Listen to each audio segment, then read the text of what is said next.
Senyum sumringah Erick Thohir usai timnas menang lawan Arab Saudi, tak mundur dari ketum PSSI. Ketua Umum PSSI Erick Thohir tersenyum setelah timnas berhasil menang 2-0 lawan Arab Saudi pada kualifikasi Piala Dunia 2026 di Gelora Bung Karno, Selasa, 20 November 2024, malam. Kemenangan ini merupakan pertama kali bagi timnas Indonesia setelah 3 kali pertandingan cuma imbang dan kalah. Erick Thohir kini merasa bangga dengan hasil yang diraih timnas.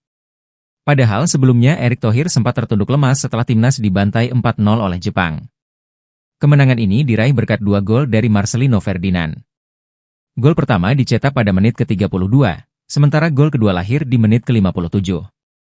Penampilan apik Marcelino dan solidnya kerja sama tim menjadi kunci kemenangan Indonesia. Dengan tambahan 3 poin ini membawa Indonesia naik ke peringkat ketiga klasemen sementara grup C dengan 6 poin dari 6 pertandingan.